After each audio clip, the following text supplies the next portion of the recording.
Hi guys, welcome back to the channel. I'm doing a little quick sketch and I'd like to try out my new Deep Deep Light Watercolours. And so I'm going to do quite a simple little sketch. A scene that I think I might have sketched before, even put down some pretty simple lines and just try and have a mess about with these new watercolours and get some sky tones and some sea tones and some earth tones and just have a play really. So I'm really excited to use these. I've done some swatching, as you might have seen in another video, and this is the first time they've been used in anger, so to speak. So yeah, let's have a crack, see how we get on. So this is Neist Point Lighthouse, and this is situated on Neist Point on the Isle of Skye in Scotland. Now this was one of the lighthouses that was designed by the Stevenson family. Actually, most of the lighthouses in Scotland and the UK certainly were designed and built by the famous Stevensons. This one's quite an interesting one. It was first lit in 1909. So since 1990 the lighthouse has been automated. But the keeper's cottages, which is obviously still there, I think are holiday homes now. The lighthouse was actually built by David Stevenson. Now he was a member of the famous Lighthouse Stevenson's family, and there's a wonderful book called The Lighthouse Stevensons by Bella Bathurst. I'll post a picture of that up here.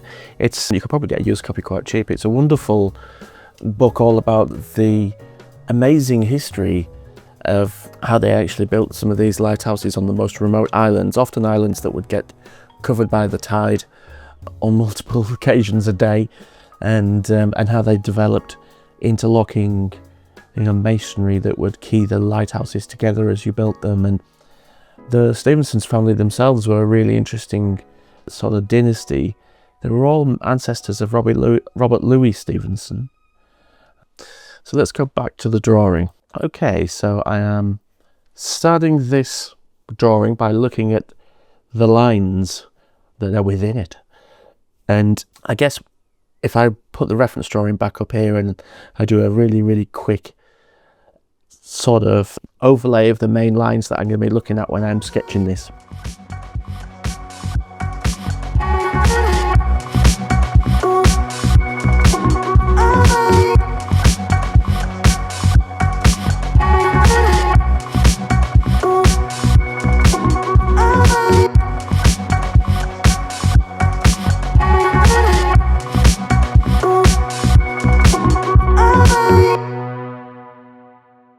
So here I'm painting with the Deep Deep Light watercolour set that I have, and that was a mixture of one of the primary blue. That was a dilute mixture of primary blue and a little bit of forget-me-not. But you could use, obviously, if you don't have those colours, you could just use anything you've got, cobalt or a little bit of dilute French ultramarine. So when I painted that sky, I was just holding the brush at the back and doing some sort of slightly swirly shapes, if you can imagine that.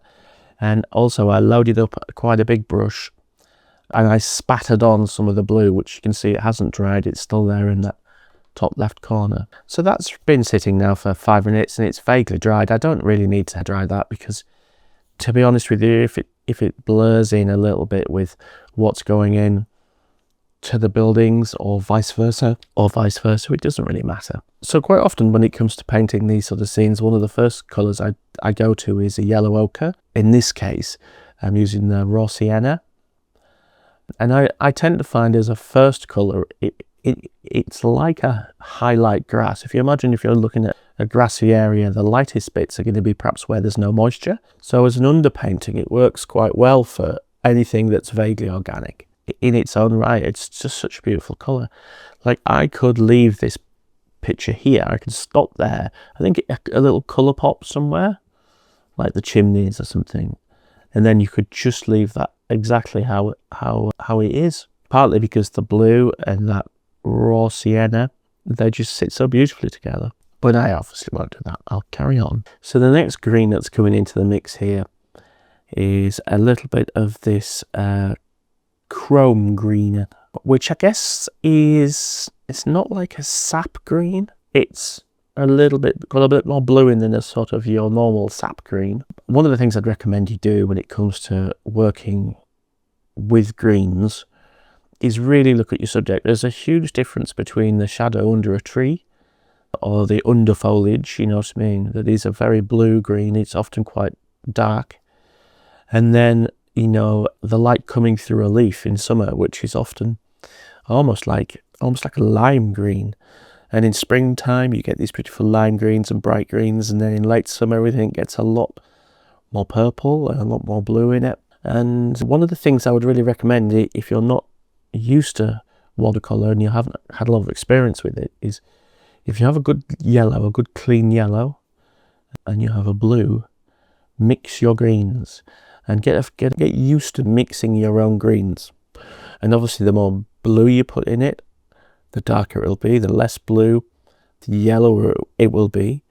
But also the amount of pigment that you mix in, you know, if you mix it up until it's really thick, buttery, you're going to get some really rich greens. And then if you dilute it right back, you're going to get some very pale greens. So it's definitely worth, particularly when you first start off, playing with creating your own greens. Well, here I'm using some of the forest green and some of this green woodpecker. That's a very pale colour. But I'm adding in a little bit of the forest green in places where I think it feels like there's some shadow. So taking your time, looking at the reference drawing, thinking, how much colour do I want to put on here? You know, how much do I want to paint? One of the things I'm increasingly noticing about my work is I like to let pieces breathe. I don't want to fill the whole page. And I often want to have quite a lot of white space, you know, underneath the image where possible as well. So it's really quite important to feel that. So it's important to note that you don't have to paint everything. You know, you don't have to go from edge to edge. Often I think that it can kind of spoil a painting actually. So that's just a simple dilute grey there that I'm going to use just to highlight some of the rocks. And I don't necessarily want to put a lot of colour and interesting variation into that because I don't want those rocks to really be doing a lot, if you know what I mean. You could spend a lot of time mixing lots of interesting colours in and trying to really represent the rocks, but the whole point of this is the lighthouse. So they're there as kind of decoration really, if that makes sense. So if you look at the reference drawing here, you can see there is quite a bit of shadow. The sun looks to be coming from the far left, which means that the surfaces that face us, in other words, the keeper's cottages there's going to be shadow there. But there's also going to be shadow on the chimneys, particularly the bigger ones, because that will help us understand the orientation of those chimneys a bit more, because they were just done in sort of outline form. And then there's going to be shadow coming down there at a bit of an angle. Now, one of the things I often think about with shadows is you can go in and put another layer in. You don't have to just get the value right the first time. You could put a shadow layer in, a darker layer of whatever it is that. Now, the shadow is normally traditionally a darker colour of whatever the object is. So say for example if it was a red thing and there was shadow on it, you wouldn't necessarily mix a darker red. You wouldn't necessarily mix the shadows just grey and put it over the top. You'd be looking at probably a shadow colour that was the same red value but with a bit more blue mixed into it. So it's really, shadows are really interesting, and there's different ways of approaching shadows. You can use complementary colours, you can do all sorts of interesting things with them, but shadows aren't just grey generally.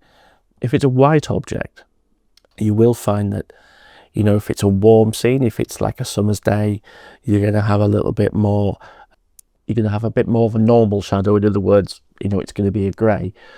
But you can always add in purple or blue tones into a shadow just to make it a little bit more interesting and make it live a little bit more on the page. So I haven't used the hairdryer on this yet, but I am using a little bit more of this woodpecker, this green woodpecker colour, which is, it's definitely more of a lush green, and I'm going to add it in and just give some sense of the form of the landscape really here. So I'm just putting in a tiny little bit more detail just to give a sense of what the grass is actually doing down there, and to flush it out a little bit. I don't want to be too empty. So that's had its first hair dry now, and what I'm doing is I'm going in and I'm going to be adding in a little bit more of the yellow detail on the buildings. You can see that there is some stone details on the corners of the buildings and across the roofs. The flat roofs on these And there's also that little bit of yellow on the lighthouse. So that's just a raw umber, I think, mixed with a little bit of that permanent yellow.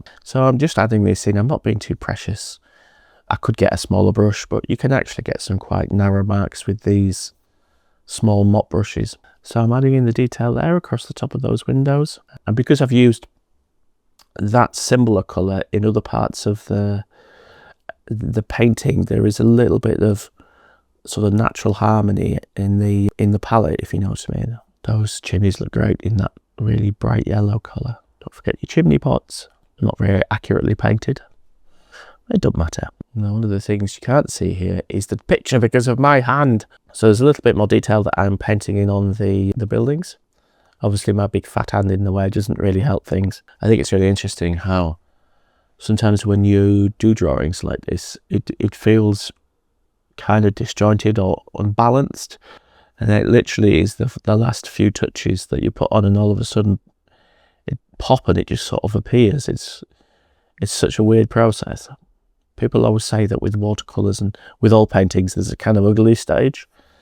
And I do tend to find that I find that the first stage, you know, the sketching stage, there's a lot of life in that. The first layers of watercolour, particularly if you're painting quite a big scene or it's quite complicated, the first layers of watercolour can look really ropey. And then it's really kind of meh for a lot of it. And then it's the last touches that you make that often it really pops. So here I'm filling in some of the window detail and often starting to put in some of those windows, you know, even darker than they are in real life, I think can help. It helps you really understand the sort of form of the building and how it all works, if you know what I mean. Now what I've done here is, well, this is a bit different. I would have normally put this in sooner, but I think as I was painting it, I suddenly thought, oh, we really need a scene there. And that sea, as well as obviously being in the picture and doing what seas do, but it has quite an important role in this painting, because what the sea does is it makes the white on the lighthouse really pop. It's also there to, you know, to be doing sea things, but often having that slightly darker background just in that area is really going to help that lighthouse to really leap off the page. And you'll see what I mean once it's in. Here I'm concentrating to try not get a wobbly horizon. You could mark this up and you could use a pencil and, you know, do something a little bit more accurately, but I'm just going to kind of go for it because I don't mind if it's a bit wobbly or it doesn't look quite right. So there you can see how once you have that slightly darker colour behind the lighthouse, the sunny walls look that little bit more sunny, which, yeah, it's really effective. So once that's had 5 minutes to calm down, I think I went and made a cup of tea at this point. What I've done is I've got one of my thin brushes, my narrow brushes, and I'm going to go in and add in some more darkness around where the windows are. Now again, this is a really quick and easy way of letting the eye understand, or the mind understand, the shape of the building and its structure. There's lots of different ways you can paint windows or you can draw windows. I just tend to do them more often than not like this, unless they're very big. The windows are actually very big in the scene. I will do them as just darker areas, really. Often if the window is quite close up and you're looking up at the window, it's going to be reflecting the sky rather than reflecting what is the ground. But here we are, I think, very much sort of looking down on the subject. So you're not going to see, you know, bright reflections in the windows anyway. So I'm going to put a little bit more detail in just around that lighthouse. I think that's for my own amusement as much as anything. And then really it's a case of looking and going, well, what more do you need to do? I mean, again, there's looking at the reference drawing and you can put a few highlights in. I've just chosen to put a few little highlights in with the gel pen there just on the dome. But really there's not really a huge more to do. Now, one of the things I quite like to do sometimes is add a little bit of text to an image. And on the right hand side here, we don't really have enough space left for another painting, although you could do a nice little detail painting of just the looking up at the tower or something. That would be a really nice use of that space. But I've decided here just to put in a little bit of text. So here I've just used my ruler and I've started with vaguely near the horizon and just put some lines in. I think using blocks of writing in and around sketches is really cool, and it can look fabulous. I think there's sort of certain ways of doing it that are more, there are certain ways of doing it that are more successful than others. I don't think I nailed this one, but it was just a fun thing to do. So here I'm just writing a few little details about the lighthouse itself. I'm just saying where it's located and when was it built and things like that. It's nothing fancy. And there we go. It's a simple little thing. Coverage is lovely. Those blues, there's a sort of saturation to the blues, which is absolutely lovely. Yeah, pleased with that. It's quite nice. Some of the wonky lines I like that big thick outline. It's been a while since I've done a sketch like this. It genuinely looks like something that I did years ago, if you know what I mean. It's a very familiar style. I'm not quite sure how the text worked ultimately in the end. I didn't think it worked very well. What I wanted to do was some squares and put some of the original pigment in those squares, the bits that I used for this. And I might do some more drawings like that where whatever paints I use, I do a little swatch of the pigment, if that makes sense. I like the idea of that. It's something I've seen Joe Harrison do in some of his art, and it always looks really cool. As well as being quite useful, I guess, if you're just learning to use particular colours, or new colours. So I hope you enjoyed that. Be a nice little practice one. Obviously, if you're a patron, you'll better get the reference story and have a go yourself. Yeah. See you again.